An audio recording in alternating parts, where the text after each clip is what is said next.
Primer acto político de la infanta Leonor, la futura reina de España, y su hermana pequeña han asistido hoy al acto de apertura solemne de la nueva legislatura, acompañando a sus padres los reyes. Arranca así un nuevo periodo político tras el año de interinidad en el que ha vivido el Ejecutivo español.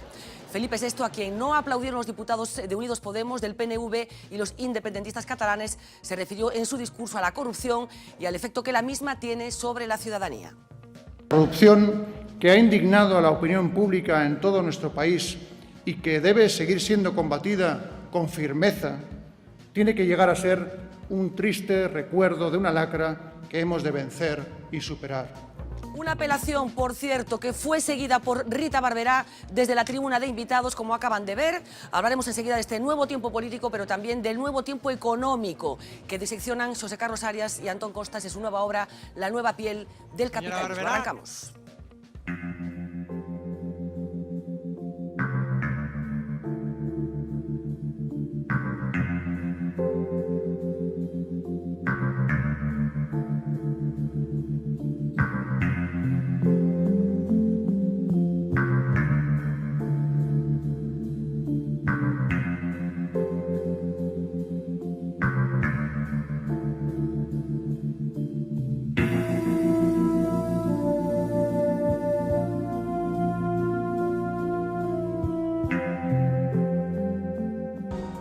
En plena crisis de la socialdemocracia, recuperaremos hoy la figura de Olof Palme. Se cumplen 30 años del asesinato del dirigente sueco, referente, como decíamos, de muchos socialdemócratas europeos. Su asesinato volverá a ser investigado por la justicia sueca. Será uno de los argumentos porque, como les decía, hoy vamos a hablar mucho de economía, también de política, con la apertura solemne de esa nueva legislatura después de un año prácticamente entero de interinidad. José Carlos Arias, muy buenas noches. Buenas noches. La nueva piel del capitalismo. ¿Cómo es esa piel? ¿De qué color? Pues una piel que se está fraguando desde hace 30 años, que no hemos sabido ver realmente el proceso de cambio intenso, ¿no?, en varios aspectos de hiperfinanciarización, de incremento de la desigualdad y de un modo muy significativo de, creo yo, o creemos nosotros, y tratamos de explicarlo en el libro, de relaciones muy poco amigables entre economía y política, o entre mercados, sobre todo en el ámbito de las finanzas, y política genuinamente democrática, que tiene algo que ver, creo yo, con todo este magma problemático que se está... Entraremos en detalle, pero ¿está agonizando el capitalismo? Bueno, yo no lo creo, ¿no? Entre otras cosas, porque no hay alternativa. Porque no hay alternativa. Pero es verdad que nosotros tratamos de explicar por qué, si el capitalismo tiene un enemigo es el propio capitalismo, en sus versiones, digamos, menos morales, que se han manifestado con mucha crudeza en los últimos años. Sí. Bueno, vamos a hablar de capitalismo, de crisis de la socialdemocracia. Algo tiene que ver una cosa con la otra, tengo la impresión. Sin duda. Y lo vamos a hacer también con Miguel Anxo Bastos Boubeta, muy buena noite. Muy buena noite. Carlos Aymerich, muy buena noite. Julio Sequeiros, muy buenas noches también.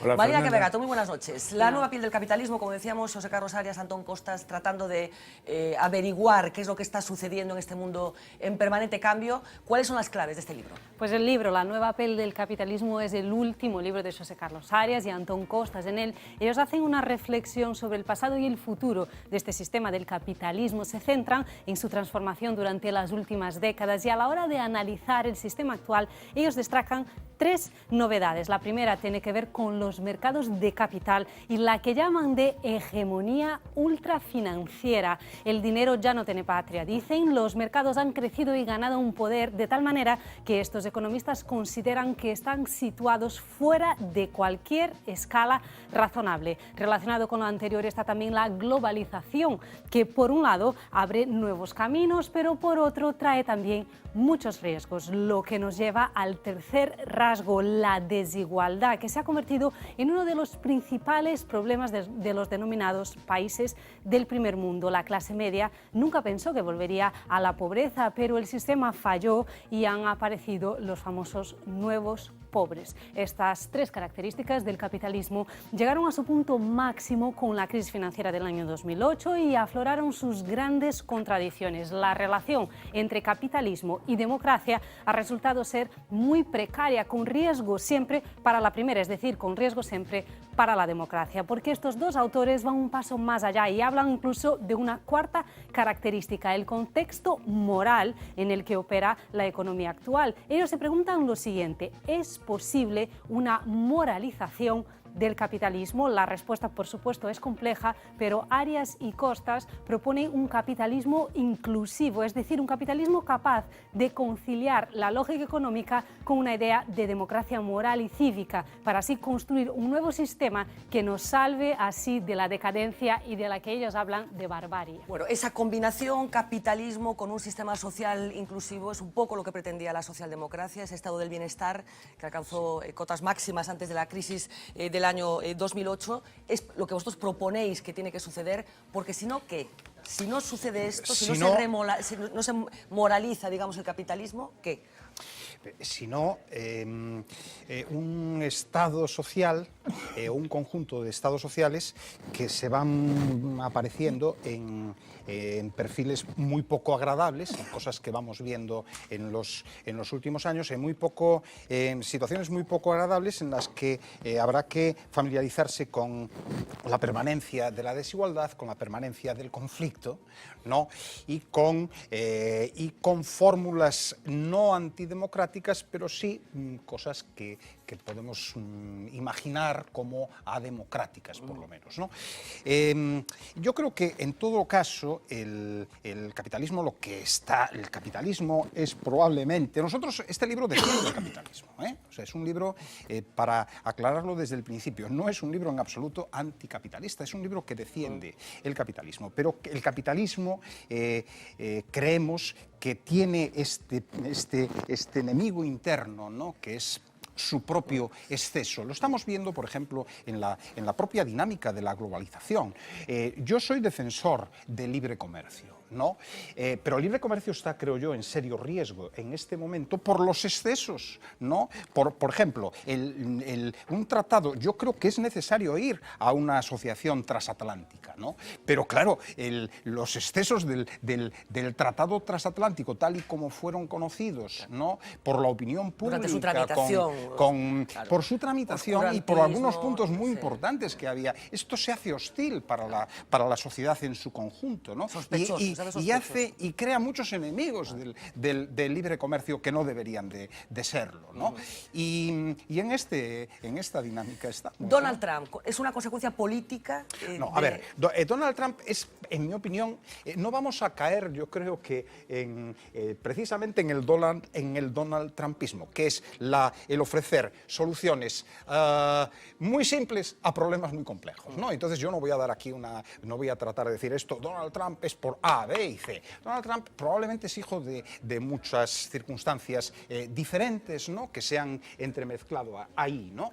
Pero desde luego es fruto también de una respuesta, yo creo que totalmente desubicada, ¿no? De un sector social importante que tiene que ver probablemente con sectores marginados de los márgenes de las ciudades, de los distritos industriales, etcétera, también del campo, o sea, también la América profunda ha votado a Trump, entonces es más complejo que eso. Pero yo creo que es una respuesta a la globalización desordenada y es una respuesta a la creciente desigualdad. Y en ese sentido creo que se parece bastante, que es donde podemos establecer una relación con el Brexit, naturalmente. En el caso de Donald Trump, que yo sepa, no ha sido todavía medido esto, pero en el caso del Brexit está clarísimo. El Brexit triunfó sobre todo en aquellas regiones, en aquellas ciudades, en aquellos distritos electorales en donde avanzó más el malestar asociado a la desigualdad, a la marginación, etcétera. No hay ninguna duda. ¿Qué tiene que ver una cosa con la otra?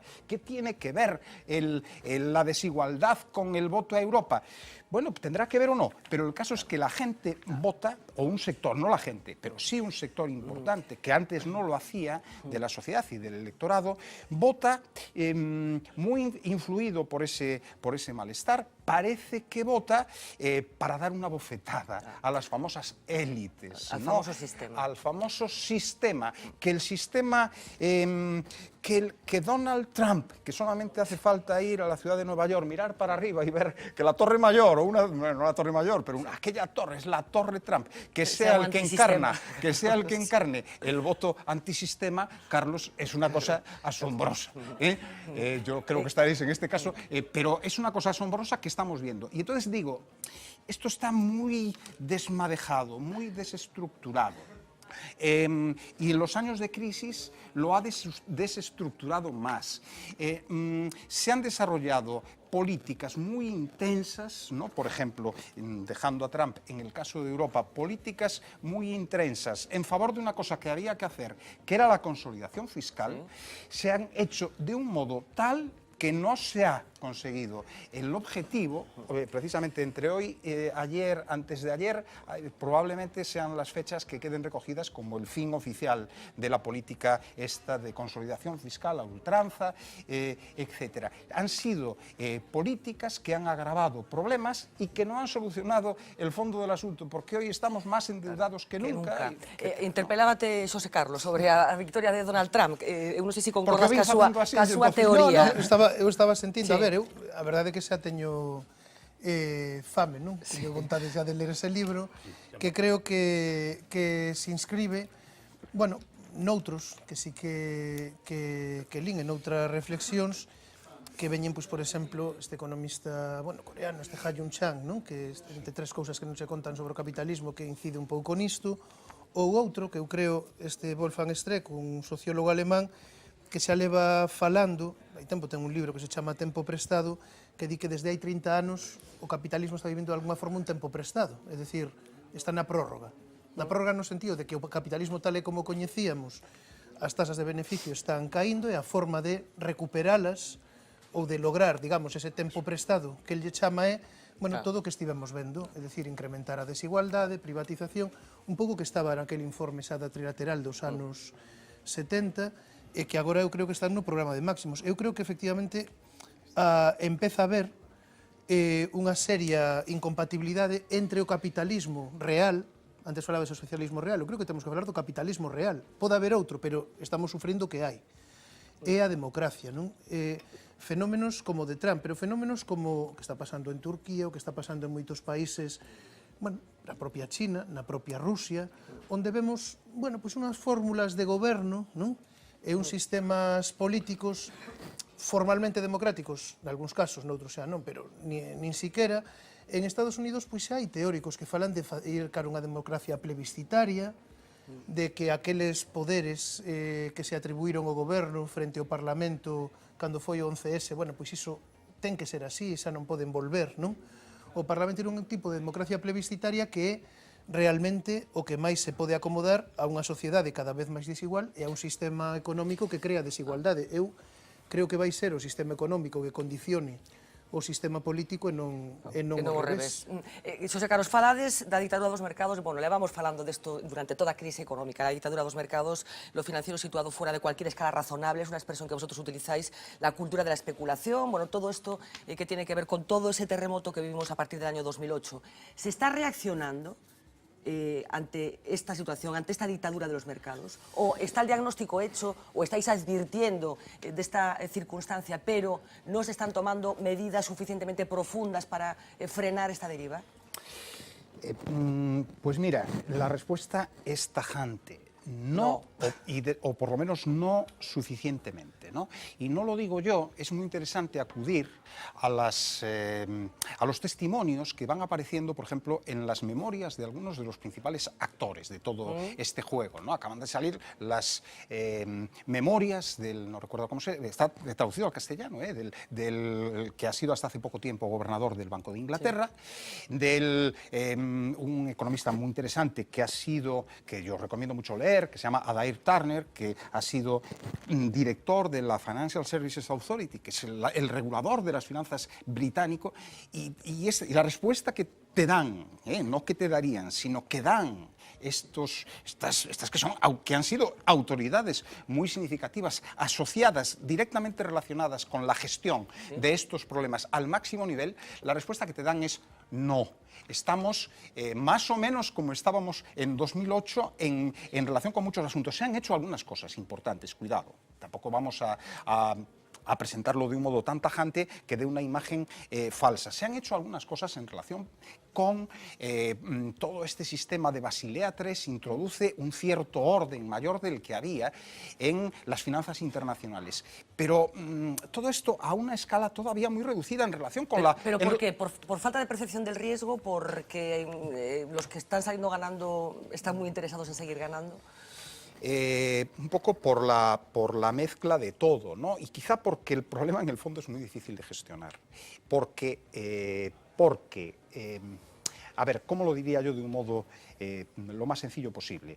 En el año 2008 descubrimos que estábamos encima de una bomba de deuda.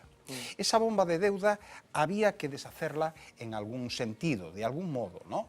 El problema es que hoy la bomba de deuda a escala mundial es mayor de lo que ha sido nunca en la historia, mayor de lo que era en el año 2008. Y en ese sentido, todas estas pequeñas reformas que se han hecho empalidecen totalmente con la constatación de este hecho. ¿Te das cuenta? Con la constatación de este hecho. En algunos casos, la bomba de deuda se ha pasado al sector público. O sea, el sector público está mucho, en general, el sector público de medio, digamos, de los países industrializados está en torno al 100%. Hay países que están en el 200%, pero bueno, el caso de Japón es un poco una patología especial, ¿no?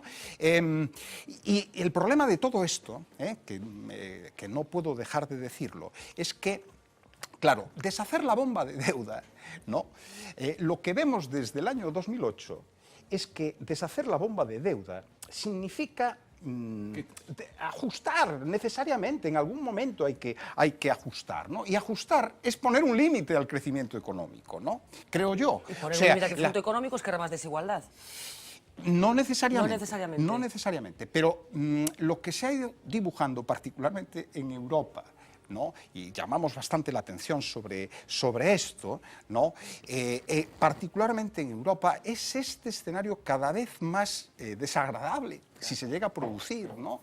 Pero cada vez más creíble también de un estancamiento secular. Esto cada vez más economistas hablan de esto de un modo más fundamentado. Y cada vez más de japonización. De japonesización, está claro. Japón no crece desde el año 90 prácticamente, ¿no? Está en una situación de estancamiento con una deflación básica y aventurar cualquier cosa, la verdad es que aventurar cualquier cosa en estos momentos se hace un poco difícil, pero entre las hipótesis que parecen más sensatas en este momento es esta tan desagradable de la hipótesis del estancamiento secular. No es un estancamiento para un siglo, no, pero es un estancamiento en el largo plazo, ¿no? Y yo creo que lo que hace más creíble esto es que vamos a convivir con la bomba de deuda inevitablemente durante mucho tiempo, ¿no?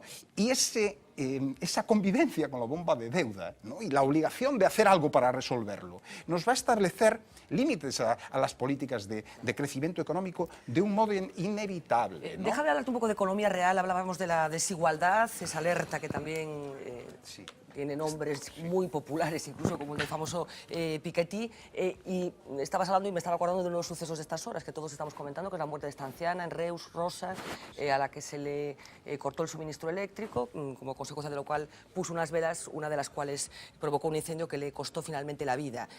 Esta categoría de la pobreza energética, de los nuevos pobres, de los trabajadores pobres, ¿ha venido para quedarse? ¿Qué le decimos a la gente que nos está escuchando, que formaba parte de la clase media, que está atosigada con los niveles de trabajo que todavía mantenemos muy altos, de desempleo, quiero decir? ¿Qué le decimos a esta gente? ¿Esta nueva sociedad es la que hay, es la que va a haber a partir de ahora? O sea, si no se hace nada, pues sí.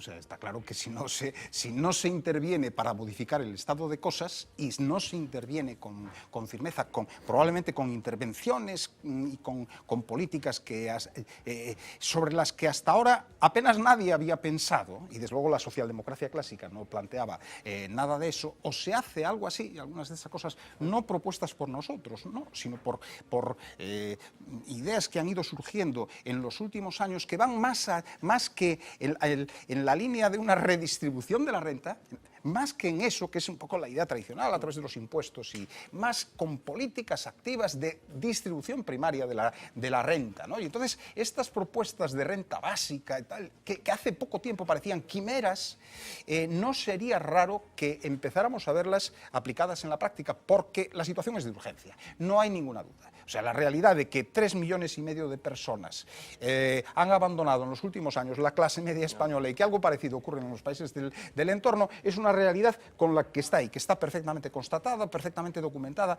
en cualquier estadística, ¿no? Y esto, de algún modo, introduce un factor de urgencia al que es necesario salir, ¿no? Y que exige un modo de plantearlo que tampoco puede ser, cuidado, o sea, porque una cuestión que tú decías hace un momento puede hacer que todo derive en una especie como de canto al sol, ¿no? Es decir, es que, a ver, aquellos 30 dorados de los años 50 al 70, aquello sí que estaba bien. Pues sí, sabía mucho de eso Olof Palme. Yo creo que ese es un momento de esplendor, que entonces los progres de entonces, ¿no?, como Julio y yo lo combatíamos y íbamos a las barricadas contra eso y tal, y yo creo que eso realmente representa la época de oro del capitalismo, pero eso no va a volver. Eso sí que no va a volver de ningún modo y sería completamente estúpido, un brindis al sol. De hecho, volvió, ¿no? Entre el 93 y el 2008 hubo también ahí 15 años... Pero ¿sabes asentado en qué? En la deuda. Asentado claro. en la deuda, eso sí que es verdad. O sea, asentado... Y ahora estamos pagando aquellos lodos. Pero ¿sabes por qué? Porque la desigualdad, no prestábamos atención a la desigualdad. Es interesante este apunte, no prestábamos atención para nada. La desigualdad es una cosa de la que no se hablaba hace 10 años, pero ya existía. Menor escala que hoy, puede ser, de un modo menos abrasivo. Porque el crédito suavizaba las diferencias eso es lo que iba a decir. Claro, pero, claro. o sea, porque una regresión de gente que estaba a un nivel y que fue para atrás. o sea, se acabó el crédito y las cosas vuelven a donde estaban. Eran años en los que efectivamente la distribución de la renta cada vez basculaba más hacia, digamos, por utilizar las categorías clásicas, el capital frente al trabajo, la distribución de la renta. Entonces, como mecanismo de compensación, ¿no?, va apareciendo cada vez más perfilado en muchos países, en Estados Unidos de un modo clarísimo, manifiesto, ¿no? La administración Clinton es lo que hizo, ¿no? Bueno, pues como mecanismo de compensación, el abaratamiento del crédito para poder acceder a la propiedad y tal. Y esto fue un elemento muy importante de alimentar. Por eso hay que huir de todo eso. No, pero déjame, no he dicho lo que quería decir, que me parece importante. Para que no sea una quimera al sol, solamente hay una solución, creo yo, ¿no?, que es afrontar el problema del desequilibrio de la globalización. Y esto no lo va a hacer ningún gobernante particular. Entonces, esto es lo que básicamente nos falta, algún mecanismo de coordinación, porque esto tiene que ser una solución supranacional. Y es que yo soy un partidario, he dicho, del comercio internacional, firme partidario del comercio internacional, siempre que no se dogmatice, ¿no? Pero soy partidario de la internacionalización económica. Pero es que la internacionalización, esto que hemos llamado globalización, ha sido un fenómeno extraordinariamente desequilibrado, extraordinariamente desequilibrado hacia los mercados de capital. Los mercados de capital se han internacionalizado hasta el final. No ha ocurrido con la política comercial, ¿no?, o con el comercio, no ha ocurrido porque lo demuestra, esto lo demuestra que la política europea más importante que hay, ¿no?, que es desde el punto de vista presupuestario, por lo menos, que es la política agraria, es una política que es en su esencia proteccionista, que va contra el comercio. Y esto ocurre con muchas políticas que están por ahí. El comercio, la liberalización del comercio avanzó hasta un cierto punto. La liberalización de los flujos de capital avanzó como avanzó, porque hay muros, no hace falta que venga muros, porque hay muros, avanzó mucho menos. La internacionalización llegó a todo, pero a donde llegó realmente, de verdad y sin límites, es a los mercados de capital. Yo creo que este es el quiz del quiz del quiz. Eso hay que ajustarlo. O sea, tiene que haber un retroceso de la globalización financiera, no de la otra, de la globalización financiera, si queremos que haya algún margen de algo en los gobiernos, sea el gobierno norteamericano, sea el gobierno inglés, sea el gobierno español, o sea el gobierno de la Unión Europea, para tener algún margen de algo para hacer políticas como las que yo decía hace un momento, porque si no, es un canto al sol. José Carlos, estamos hablando de las víctimas de todo este sistema, incluida la propia democracia, si la podemos considerar en la lista de víctimas, pero ¿quiénes son los grandes ganadores? ¿Quiénes están siendo los súper ricos del presente? Hombre, está claro que los súper ricos, cuando hablamos de los mercados, en realidad hablamos de 200 grandes operadores. Y los 200 grandes operadores tienen un montón de personas concretas que forman parte de eso. No son los únicos que han ganado, ¿no? Pero lo que es verdad es que si lo vemos por compañías, no lo vemos para la economía global, sino lo vemos por compañías. Está demostrado que para la economía norteamericana, esto está muy estudiado en Estados Unidos, en la economía norteamericana, la distribución de la renta dentro de las compañías ha girado claramente en favor del 10% superior de los trabajadores, por llamarle de algún modo. La relación del entre el que más personal, cobra y el que menos cobra. Ha aumentado, se ha abierto la brecha de un modo constatable de muchas maneras, ¿no?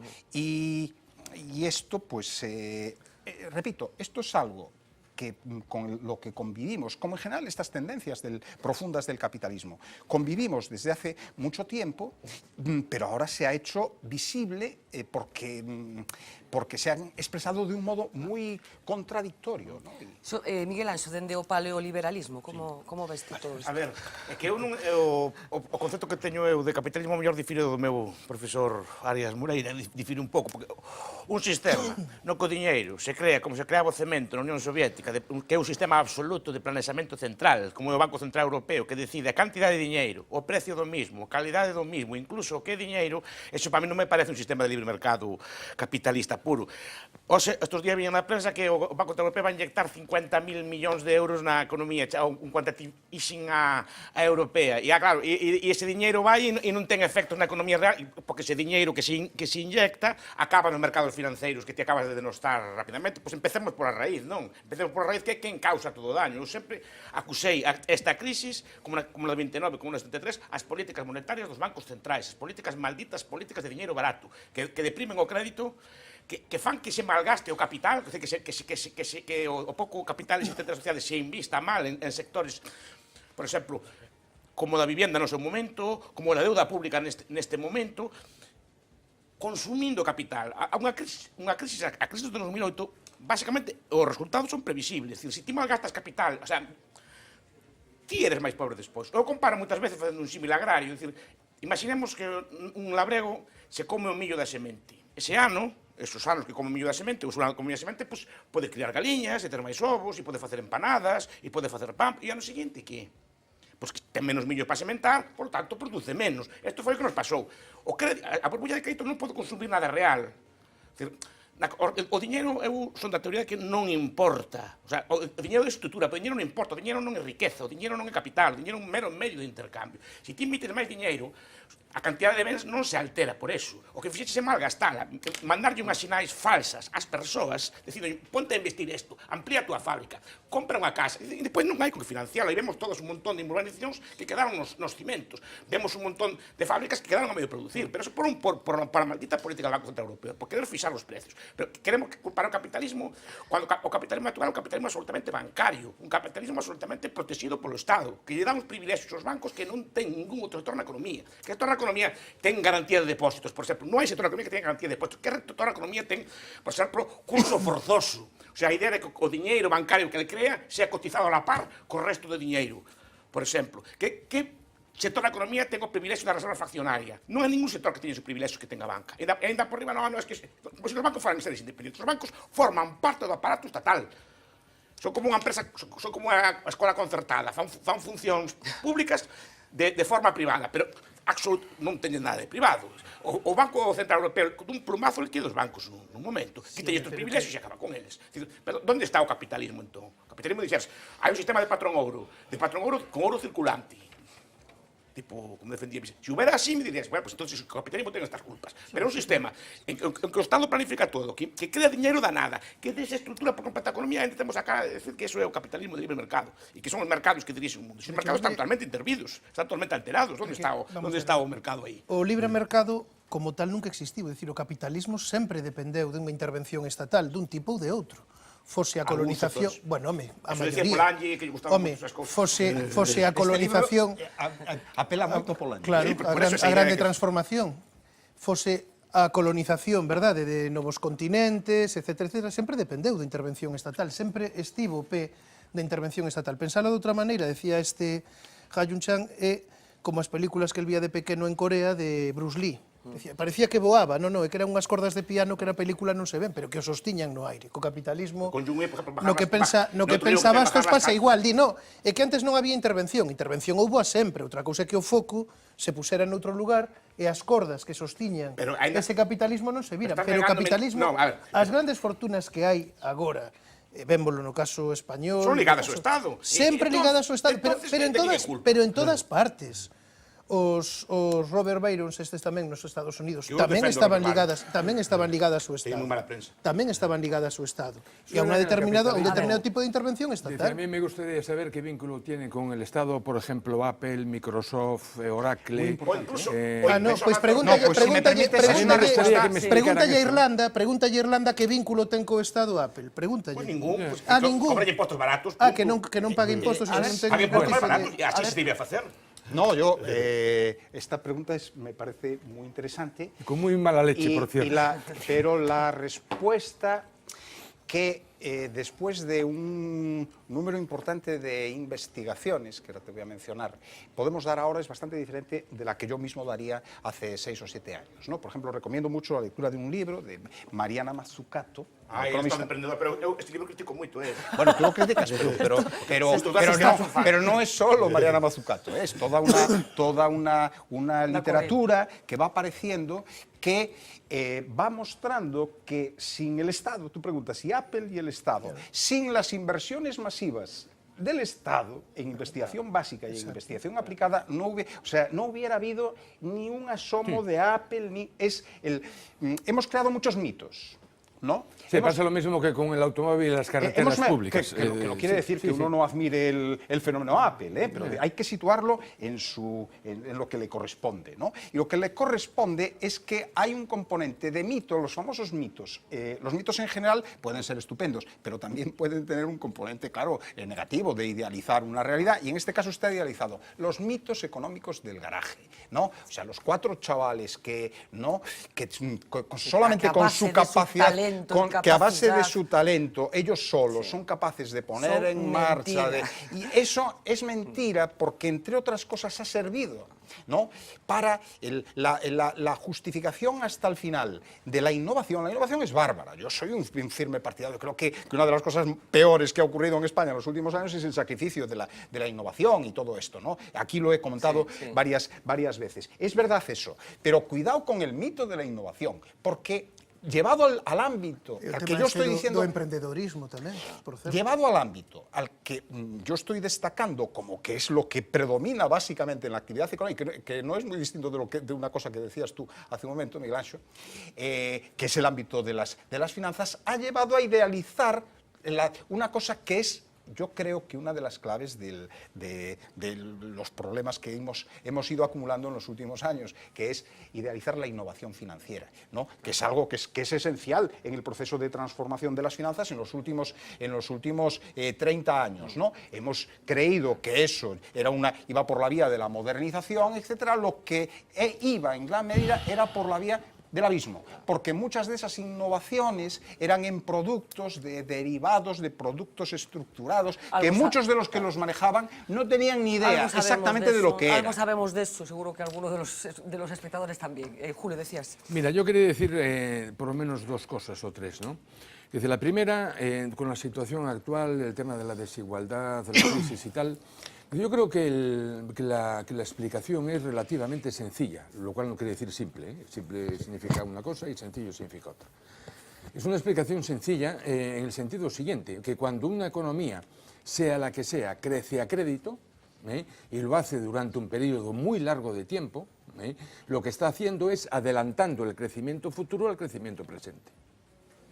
Es decir, lo que teníamos que haber crecido desde el 2010 en adelante, nos lo hemos comido desde el 2010 hacia atrás, más o menos con la fábula que decías tú. Es decir, y eso es lo que está pasando. En aquella época tuvimos un superempleo impresionante, metimos a 6 millones de inmigrantes que ocuparon 4,5 millones de puestos de trabajo, y ahora pues tenemos 3,5 millones de parados. Es decir, es relativamente sencillo la cosa. Eso se llama, perdona, solamente eso se llama lo que le llama la ortodoxia de la ortodoxia, que es el Banco de Pagos Internacional. Pero la ortodoxia, digamos, penetrante y con capacidad de análisis estupenda, le llama un superciclo financiero, que es en lo que estamos. No es un ciclo normal, es un superciclo financiero. Entonces, los ciclos normales hacen esto. El ciclo financiero hace esto y el superciclo financiero hace esto. Entonces, esto es mucho más volátil. Es decir, A ver, o sea que, por cierto, hablando de la superluna del otro día, magnífica. Bueno, es decir, la cuestión, digamos, es decir, yo como veo esto de la globalización, es decir, a mí me da la impresión de que hay algo de mala suerte aquí, en el sentido de que la globalización, más daño del que hizo, ya no va a hacer. Es decir, es difícil globalizarse todavía más de lo que ya estamos, en términos de comercio, en términos de turismo, de transferencias, incluso del flujo de capitales. Y cuando ya, digamos, o sea, es cuando, digamos, aparece de una forma bastante manifiesta las dificultades de gobernabilidad que tiene la globalización. Y hablo del fenómeno Trump, del Brexit y tal y cual. ¿Qué significa esto? Que no me leí el libro todavía.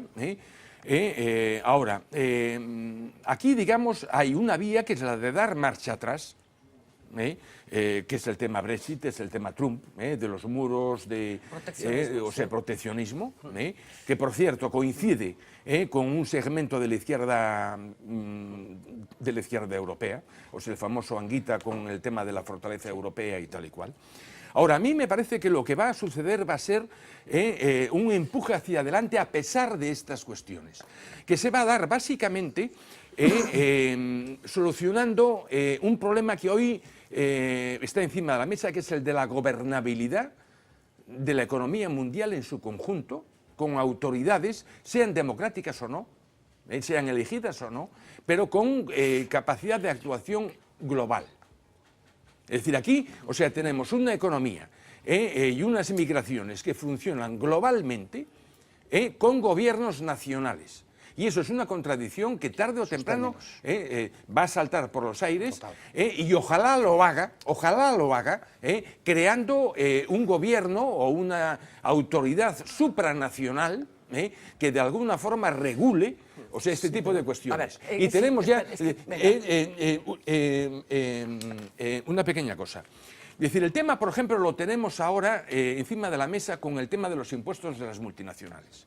Cuando la Comisión Europea reconoce y los Estados miembros reconocen las dificultades de poder gravar las multinacionales, Apple, Samsung, etcétera, etcétera, etcétera, es decir, ¿cuál es la única salida que tiene esto? Que haya una autoridad fiscal europea que grave las empresas que funcionan en el ámbito europeo. Las cosas van por el otro camino, justamente. Pero acabarán yendo por aquí. Es que tenemos que ir avanzando porque si no... Só unha cousa para volver ao tema da democracia, porque claro, ollo, non vai a ser que buscando esa autoridade global que seña capaz de pôr un pouco de orde, non? Acabemos nunha especie de distopía. Ahora sei que hai tantas series posapocalípticas, non? De zombies e de mundos, en fin.